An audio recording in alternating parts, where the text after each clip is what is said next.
7:58. Está con nosotros el doctor Bautista Rojas Gómez, miembro de la dirección política de la Fuerza del Pueblo, ex senador de la República, ex ministro de Salud, de Medio Ambiente, en otras funciones.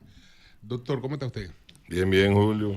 Encantado de compartir con ustedes el escenario de la mañana de hoy. Doctor, ¿qué percibe usted de la economía del país? Porque uno siente realmente un grito colectivo, la gente dice que no encuentra un peso por parte. ¿Usted qué percibe? Bueno, escuchaba esta mañana a doña Consuelo, que dijo, miren, ya con el conflicto Irán-Israel comenzó a subir la gasolina. Sí, señor. Entonces, sí. ¿Qué sucede? Que hace 2 años y algunos 8 meses, el presidente de la República estableció un tope de $103 el barril de petróleo para subir el precio de los combustibles en la República Dominicana y de $85 el barril para producir baja en el precio de los combustibles. Sin embargo, hace 2 años y tanto que hemos tenido combustible, el precio por debajo de $70 el barril. Hace una semana y pico estaba a 62. Bueno, entonces, para que alertar, para que no vengan a justificar, que tienen que haber ahorrado todo el dinero del mundo para amortiguar o aplicar la fórmula del ministro de Industria y Comercio. Lo de la economía, el que está en el territorio, el que está caminando, el que está en los pueblos, el que va a los mercados de vez en cuando, sabe lo que está ocurriendo. El que produce sabe lo que está ocurriendo. O sea, el tema de producir en el campo es enfrentarse a altos costos de producción, o sea, costos inalcanzables. Pero peor que todo, no hay dinero circulante, dice la gente del pueblo. Miren que estamos terminando una cosecha en la zona cacaotalera sin precedente, con precios sin precedente. Y aún así, me dice el profesor García, el licenciado García, le dicen que tiene es desempleado, es maestro de educación física, desempleado, pero tiene un puestecito de embutido en la entrada de Rancho Arriba, en Salcedo, y distribuye en colmado. Me dice que bueno, que hasta los PRMistas, los colmaderos PRMistas, que cogen a consignación 2 o 3 piernas de salami, están teniendo que comérsela a ellos, porque no hay quien compre. Entonces, la situación económica de este país, que no la queremos reconocer, no podemos hablar de recesión, porque aquí hay profesionales de la economía, pero nosotros estamos en una situación que por lo menos para los consumidores de abajo hay recesión, porque la gente está comiendo de a vez, de oportunidad. La gente está comiendo una vez al día en la República Dominicana. Mientras tanto, todo marcha bien, todo está bien, incluso le dan una buena calificación a este gobierno.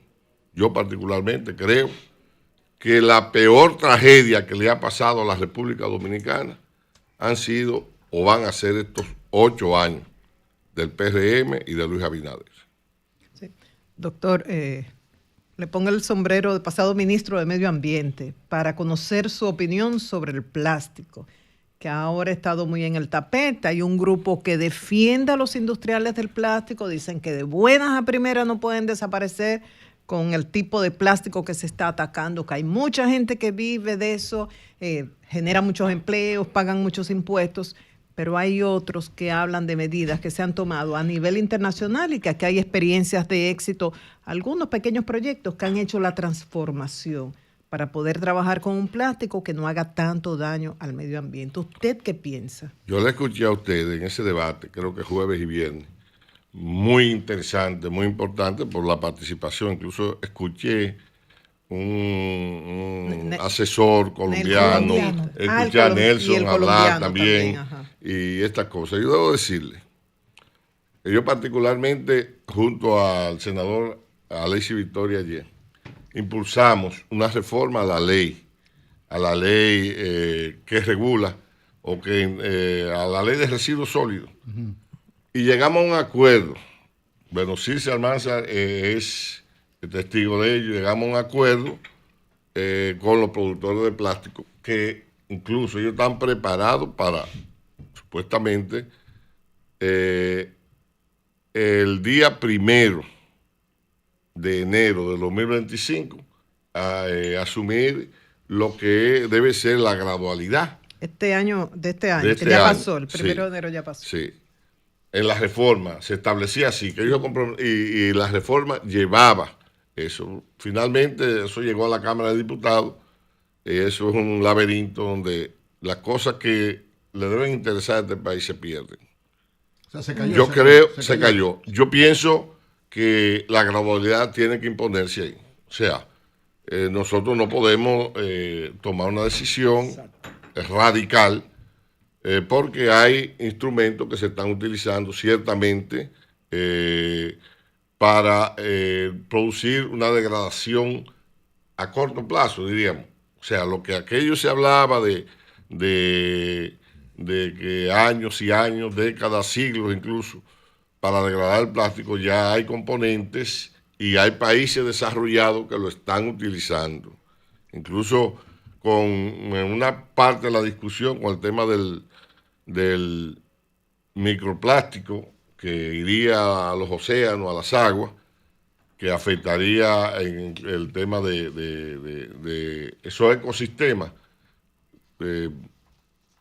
Se están utilizando mecanismos de control, y yo creo que nosotros lo que tenemos que abogar es por un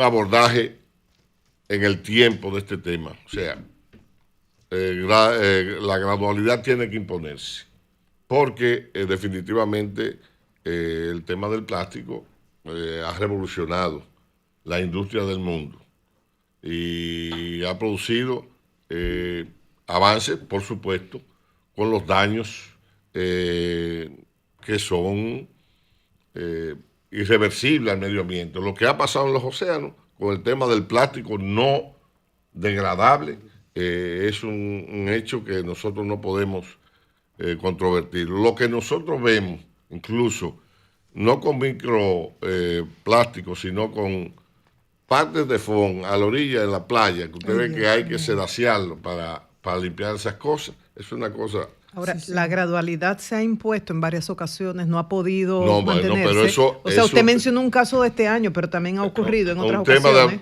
Lo que quiero decirle es que lo que se impone es establecer claramente a los productores nacionales que tienen que asumir una producción cada vez más sana.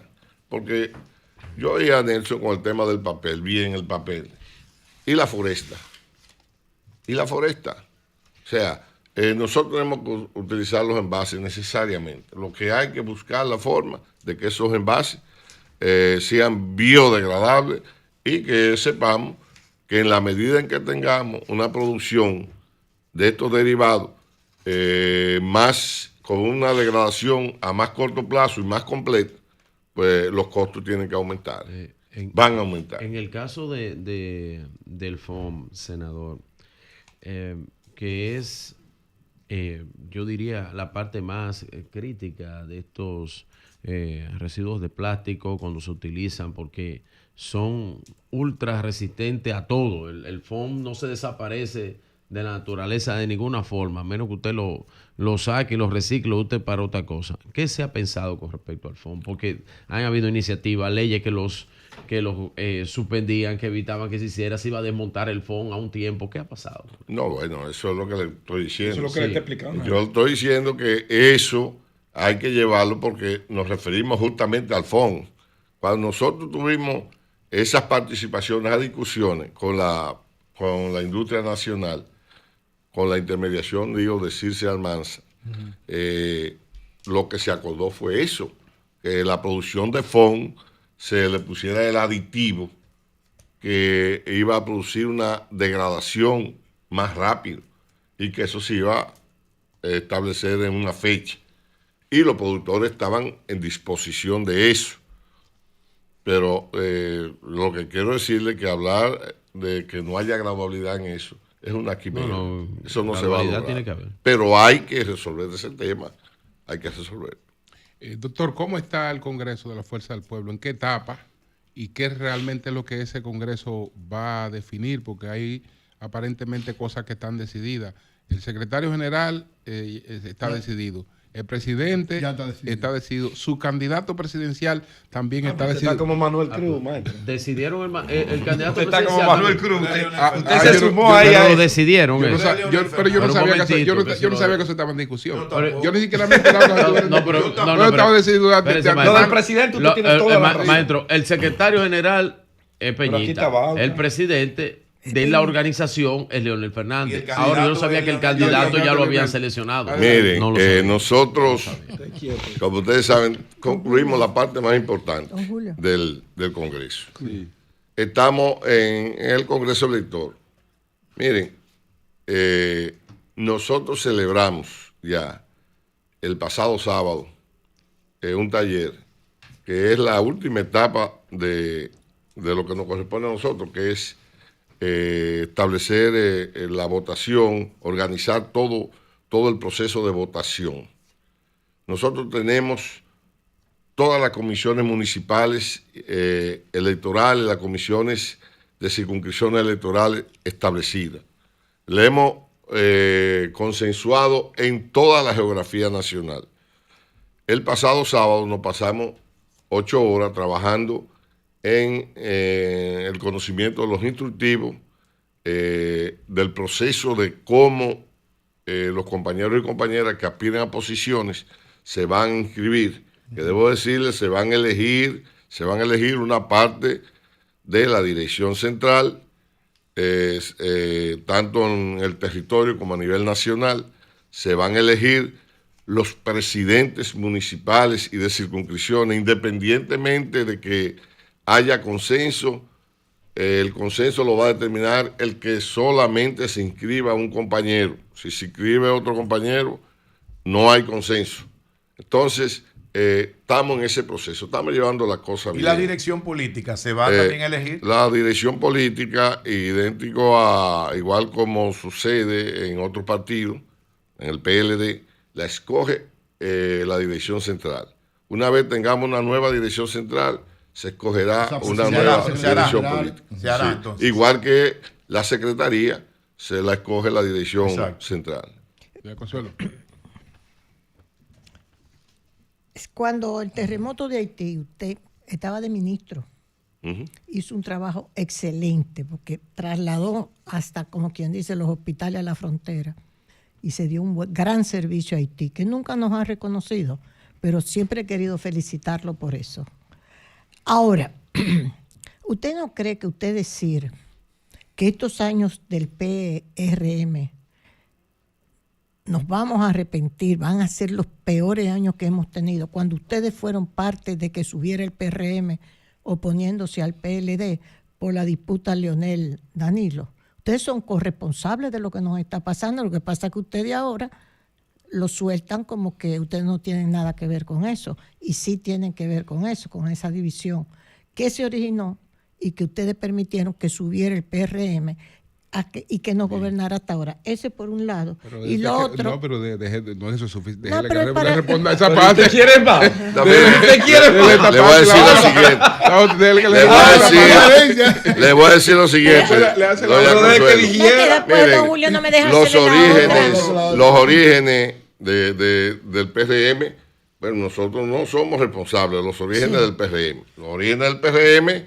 fue el producto de la derrota que le dio el PLD al PRD en el 2012. Ahí comienzan Pero los yo no orígenes. estoy hablando de los comienzan los orígenes del PRM, Entonces, sino de la responsabilidad de entonces la ustedes responsabilidad de que el PRM nosotros, esté en el está poder. bien, vamos a decirlo. Incluyendo 50 nosotros, sentencias, senador, nosotros controladas estábamos por el oficialismo. fuimos a un proceso interno en el PLD, participamos en un proceso interno. Nosotros entendemos y estamos convencidos de que nosotros fuimos objeto de un fraude. La Junta hizo un fraude. La Junta, sí, encabezada por Castaño, que lo llevaron lo pontificaron, sí, ese mismo. Ese que se refirió cuando nosotros hablamos de algoritmo, que aquí la gente no sabía lo que era un algoritmo. No, nosotros no sabemos nada, lo único que sabe es Leonel. No, pensamos. Pero sabe bastante. Doña Consuelo, sabe bastante. Dice yo le que no estoy sabemos contestando nada. como yo entiendo. Claro. Ese señor que habló del algoritmo y del método del ritmo, una irresponsabilidad mayúscula, que ojalá que eso sea el tema que lo llevó a la Academia de Ciencias. Ojalá que sea jurídica. Jurídica, lo que sea, porque jurídicamente él actuó como un farsante. Entonces, nosotros nos dividimos, nos separamos, y nosotros teníamos que sobrevivir, y participamos con el PRM, no en la candidatura presidencial, participamos localmente. Sí. Ahora, fuimos responsables de que el PRM esté en el gobierno, nos arrepentimos. Le decimos al pueblo dominicano que nos arrepentimos, que es lo peor que le ha pasado a la República Dominicana. Fuimos corresponsables de que el PLD saliera del poder. Fuimos corresponsables. Se lo agradezco porque creo que hace un mea culpa necesaria. Okay, la otra pregunta. La otra pregunta es, usted habla de que no se cumple y es cierto. Aquí se hacen leyes en cantidad, no se cumple.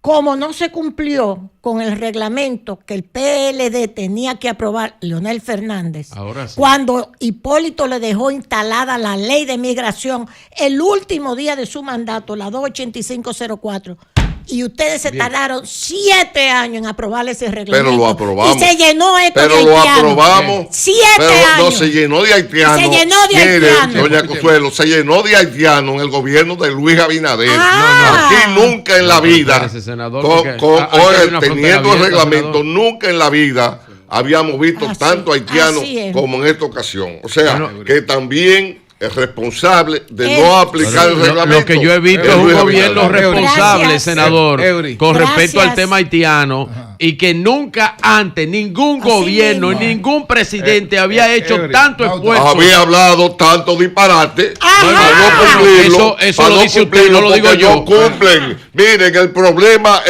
haitiano está allá donde él está dando vueltas en la frontera, en el negocio que tiene las Fuerzas Armadas en la frontera, en el negocio que tiene migración en la frontera. Ahí es que está el problema. Bueno, pero es una acusación seria lo que usted está haciendo. Yo la estoy haciendo responsablemente. Responsablemente.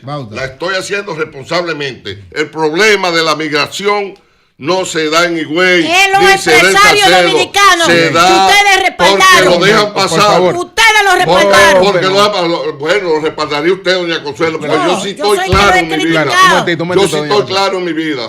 Oye, y nosotros estamos claros en eso. Tú fuiste ministro de Salud. ¿Y cuál es tu evaluación de la política de salud que ha llevado este gobierno? Ha dicho que ha rescatado varios hospitales que ustedes dejaron. Ustedes no, los diversos gobiernos anteriores. Y que está haciendo la mejor tarea de salud pública de todos los gobiernos. Dejaron 50 remozados, vaya a verlo. No, ellos dicen que tenían muchísimos problemas, que varias cosas. La salud no es el servicio solamente, son los programas. Son los programas, fundamentalmente los programas. Yo le voy a decir que me enseñen un hospital que haya construido, excepto el de Azua, el hospitalito que hicieron traumatológico, que todavía no abre, no han sido capaces de inaugurar un hospital que quedó un 95% de la ciudad sanitaria Luis Eduardo Ibar, de hacer un plan de apertura. Ahora, los gobiernos del PLD, desde el hospital traumatológico Profesor Rombós, el hospital del 28, el hospital Calventi de los Alcarrizos, la ciudad sanitaria, 3 hospitales en la ciudad sanitaria, el hospital oncológico Rosa Julia Tavares, al lado de la UAS. Esos son grandes hospitales. Los hospitalitos, los cabralitos, como le dicen a los de Santiago, el de Monteadentro, Bellavista, en Santa Libertad, el hospital de Navarrete, el hospital de Villa González, el hospital de Baitoa, el hospital... 5 años de gobierno contra 20 años de gobierno. Bueno, 5 años de gobierno contra 20 años de gobierno. Estoy diciendo de la gestión y te voy a hablar de los programas, Virgilio. Sí, adelante. Los programas que son los que identifican los ministerios, sobre todo el Ministerio de Salud Pública, los programas que son el eje rector. Yo te pregunto, ¿cuál es el problema que tenemos con la atención en República Dominicana? El problema que yo entiendo es que las normas y los protocolos no se están cumpliendo. Y no se están cumpliendo porque no tenemos liderazgo en el ministerio, porque no se ha entendido que la separación de funciones lo que le quita es presupuesto al ministerio para dárselo al servicio, pero la autoridad sanitaria la sigue teniendo el ministerio, y si no cumplimos con eso, pues las normas y los protocolos yo creo que están lejos de cumplirse en esta gestión de salud. Creo que el tema de las inmunizaciones, el programa ampliado de inmunizaciones, hay que prestarle atención, porque a partir de la epidemia, de la pandemia de la COVID, se desarrolló una línea antivacuna muy importante, no en República Dominicana, sino en el mundo. Y eso hay que rescatarlo. Entonces yo creo que el Ministerio de Salud, que creo que el ministro es una persona con todas las condiciones, debo decirlo, con todas las condiciones, para aplicar el liderazgo, la autoridad y para que las normas y los protocolos y para que los programas desde inmunizaciones hasta materno-infantil y demás se pongan en marcha y se cumplan en el Servicio Nacional de Salud. Cuando uno le pregunta a los funcionarios sobre el programa de alto costo, ellos hablan de una situación presupuestaria, que era un programa de 2 o 3 mil millones de pesos, que hoy está en 9 mil millones, que entonces que se hace prácticamente equivalente a cualquier ministerio, el presupuesto solamente destinado para medicamentos de alto costo. ¿Cómo abordar este tema? Mira, y buscarle una salida a este tema del alto costo? Quieren decir como que el tema de que es verdad, hay mayor diagnóstico más temprano de enfermedades catastróficas, y el programa está ahí. El programa, si el presupuesto y el PIB ha aumentado, el programa tiene que aumentar. Pero ¿qué es lo que ha pasado? Que conjuntamente con el incremento del presupuesto para el programa de protegido, el precio de los medicamentos se ha incrementado en un 200, un 300%. Entonces te pueden ver aumentado el presupuesto de los programas protegidos en un 100, un 200, un 300%. Pero si el precio de los medicamentos se ha incrementado de igual manera, entonces tú compras lo mismo con esto. Lo que ocurre en SENASA. ¿Por qué la carga de SENASA? Es que le ha metido a SENASA a todo el mundo en subsidiado y contributivo. Entonces, de esa misma manera, hay que ponerle la cápita a SENASA. Porque tú no puedes manejar 1,000 con lo que tú manejabas 100. Entonces la cápita, yo creo que SENASA ha sido un manejo heroico lo que se ha hecho ahí en SENASA. O sea, tú multiplicar la cantidad de afiliados en el subsidiado y en el contributivo, y que lo que te dan en 2 ocasiones ir en auxilio para cubrir déficit, tienes que tener déficit porque tú estás atendiendo 1,000 con lo que atendía 100. Entonces, eso es lo que ha ocurrido también con los programas protegidos.